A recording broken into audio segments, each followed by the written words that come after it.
My dear brothers and sisters, let me speak to you honestly, because sugarcoating the truth helps no one.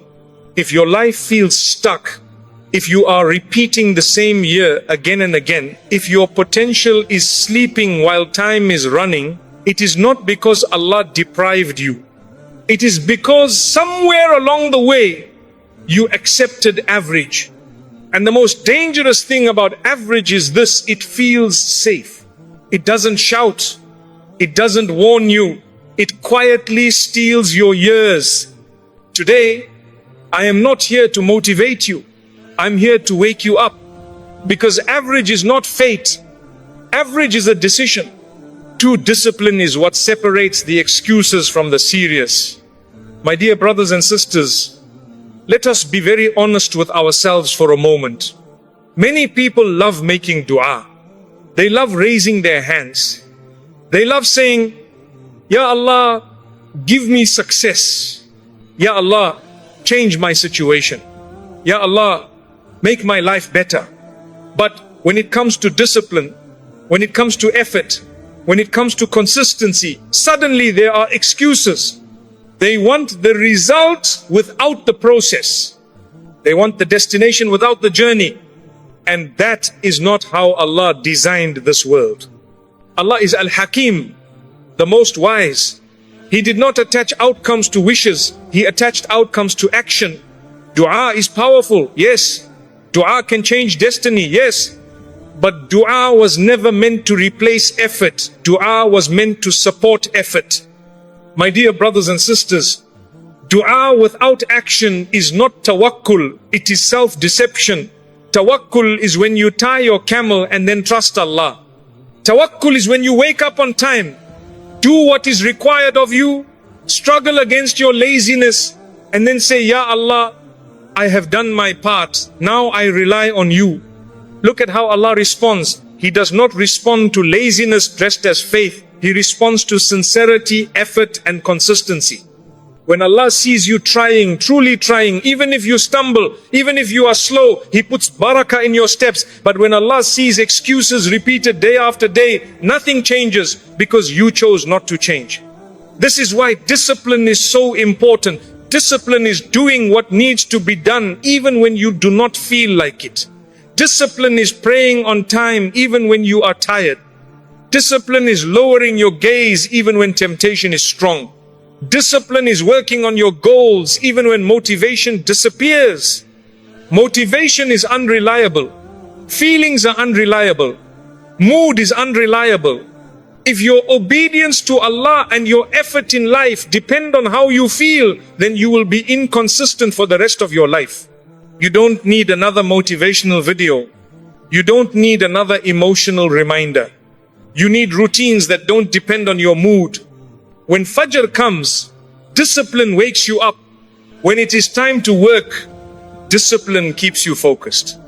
When it is time to improve yourself, discipline pushes you forward even when your nafs resists. This is why the people who rise are not the most talented. They are not always the smartest. They are not always the most gifted. They are the most disciplined. They show up when others disappear.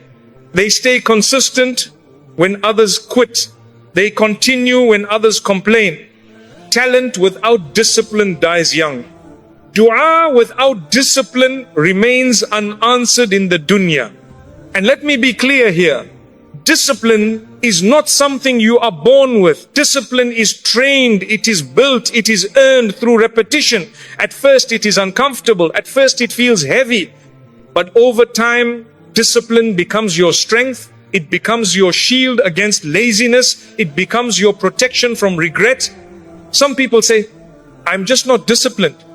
No, you just haven't practiced discipline long enough. No one is disciplined by accident. Just like no one becomes strong without training, no one becomes disciplined without effort. Every time you force yourself to do what is right instead of what is easy, you are strengthening that muscle. Every time you resist procrastination, every time you choose responsibility over comfort, you are shaping your future. And here is the uncomfortable truth. If you only do good when you feel like it, you have already chosen average. Because average people wait for inspiration. Average people wait for the perfect moment. Average people wait until they feel ready. Serious people move anyway. Serious people act tired. Serious people show up even when their heart is not fully there. They understand that feelings follow action, not the other way around. My dear brothers and sisters, discipline is a form of ibadah. It is worship to push yourself to obey Allah when your nafs resists. It is worship to be consistent even when no one is watching. Allah sees your struggle. Allah records your effort. Allah rewards even the silent battles you fight within yourself. And do not underestimate small discipline. You do not need to change your entire life in one day. Start with one prayer on time, one habit corrected, one excuse removed. Discipline grows through small, consistent victories. Remember this well. Allah does not love stagnation. He loves progress. Even slow progress. Even imperfect progress. As long as you are moving forward sincerely, Allah will open doors you never imagined. But it begins with a decision. A decision to stop making excuses. A decision to stop blaming circumstances. A decision to stop waiting for motivation. Discipline is the line between those who talk and those who transform. Between those who wish and those who rise. And if you embrace discipline today, by the permission of Allah, average will no longer be your destination. You become what you repeat daily. My dear brothers and sisters, understand this deeply, because this lesson explains almost everything about your life. You do not become who you are because of one big decision. You become who you are because of what you repeat every single day. No one wakes up suddenly disciplined. No one wakes up suddenly lazy. No one wakes up suddenly close to Allah. No one wakes up suddenly distant from Allah. It happens slowly, quietly, through repetition. What you do daily is shaping you, whether you are aware of it or not. Your habits are silently building your future while you are busy making excuses. This is why some people improve year after year, while others feel stuck in the same place for decades. The difference is not intelligence. It is not background. It is not luck. It is repetition. If you repeat distraction, you become distracted. If you repeat procrastination, you become a procrastinator. If you repeat discipline, you become disciplined. And the frightening part is this. Repetition does not care whether what you repeat is good or bad. It only cares that you keep doing it. Look at your salah. If you repeatedly delay it, your heart becomes comfortable with delay. If you repeatedly rush it, your heart becomes careless. But if you repeatedly guard it, protect it, and prioritize it, your heart begins to soften. You begin to feel peace. You begin to feel closeness to Allah. Not because of one emotional moment, but because of consistent obedience. The same applies to your character. If you repeatedly lie, even small lies, lying becomes easy. If you repeatedly lose your temper, anger becomes your default.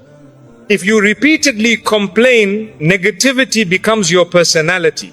But if you repeatedly choose patience, truthfulness, and gratitude, those qualities slowly become part of who you are. My dear brothers and sisters, your future is being written in your daily routine, not in your dreams. Intentions are important, yes. Goals are important, yes. But intentions without repetition remain wishes. Many people say, I want to change. But their days look exactly the same. They wake up the same way. They scroll the same distractions. They delay the same responsibilities. They make the same excuses. Then they wonder why nothing changes. Allah created this world upon laws. One of those laws is that consistency produces results. Allah does not reward talk. He rewards effort that is repeated. Even small effort, when repeated, becomes heavy on the scale. Do not underestimate small habits. Shaitan wants you to think that if you cannot do everything, you should do nothing. That is a trap. Allah does not demand perfection. He loves consistency. A small action done every day is more beloved to Allah than a large action done once and abandoned. This is why repetition is so powerful. What you repeat daily becomes your identity. You stop forcing yourself and it starts feeling natural.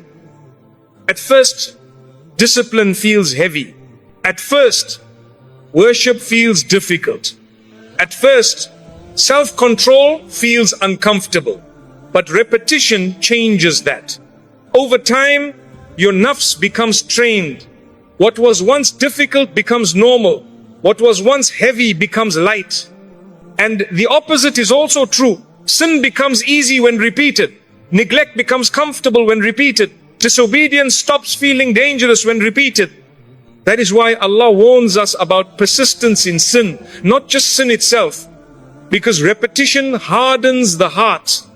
My dear brothers and sisters, look at the people you admire.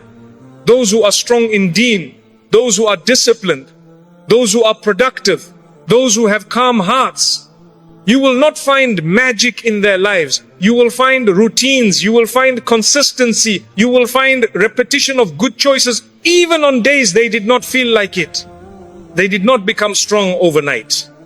They trained themselves daily. And here is the painful truth. If your daily life is filled with distraction, comfort, excuses, and delay, then your future will look exactly the same, just older. Age does not bring growth. Repetition does.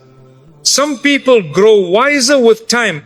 Others only grow older. The difference is what they repeat. If you repeat learning, reflection, discipline, and obedience, time works in your favor. But if you repeat laziness, avoidance, and comfort, time works against you. This is why you must audit your daily life. Not once a year, not when something goes wrong, but honestly, today, ask yourself, what am I repeating that is holding me back? What am I repeating that is bringing me closer to Allah? What am I repeating that is slowly destroying my potential?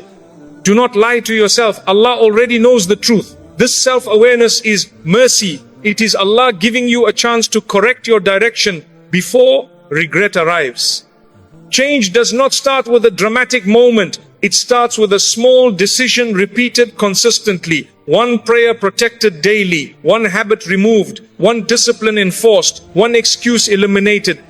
Over time, those small changes compound. They reshape your life. And never say it's too late.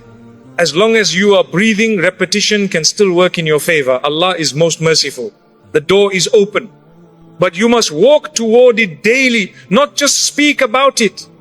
Remember this lesson clearly. You are not stuck because of your past. You are shaped by what you repeat now. If you want a different future, you must create different days. Change the repetition. And by the permission of Allah, your life will change. 4. Average thinking is a lie. You tell yourself, my dear brothers and sisters, this lesson is uncomfortable, but it is necessary. Many people are not trapped by their circumstances. They are trapped by the stories they tell themselves. Average thinking is not something forced on you from the outside. It is a lie you quietly accept on the inside. One of the most dangerous sentences a person can say is, "This is just how I am."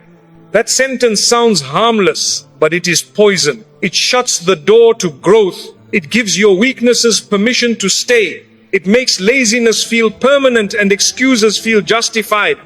Allah did not create you fixed and frozen. He created you with the ability to learn, to change, to rise, to repent, and to improve. When you say, "This is just how I am," you are denying that gift. You are denying the power Allah placed inside you.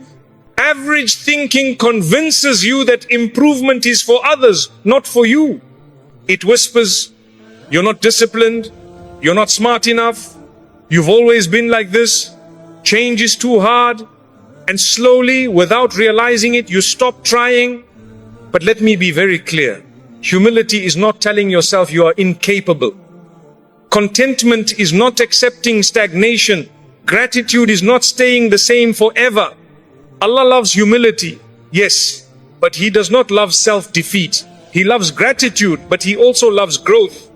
Some people confuse being content with being lazy. They say, I'm happy with where I am, but deep inside they are not happy. They are afraid. Afraid of effort, afraid of failure, afraid of responsibility. So they cover fear with religious language or false acceptance. True contentment is being grateful for what Allah has given you while still striving to become better. It is saying, Ya Allah, I thank you for where I am and I will work hard to honor what you have given me. Average thinking lowers your standards. It makes you comfortable with late prayers, weak character, broken discipline, and wasted time. It convinces you that this level is enough, even when your heart knows it is not. And the tragedy is this: when you think small, you live small. Not because Allah limited you, but because you limited yourself. Allah tells us again and again to reflect, to strive, to improve, to compete in goodness. He does not call us to remain stuck. He calls us to move forward. When your thinking is average, your effort becomes average. When your effort becomes average, your results follow. My dear brothers and sisters, look carefully at your inner dialogue. What do you say to yourself when things get hard? Do you say, I'll try again? Or do you say, this is just who I am? Do you push yourself? Or do you immediately search for justification? The way you speak to yourself matters. The mind believes what it hears repeatedly. If you constantly tell yourself that you are weak, incapable, or stuck, your actions will align with that belief. But if you remind yourself that Allah created you capable of growth, patience, and discipline, your behavior begins to change. Average thinking also loves comparison in the wrong way. It looks at those who are worse and says, at least I'm better than them. It never looks upward for inspiration. It never challenges itself.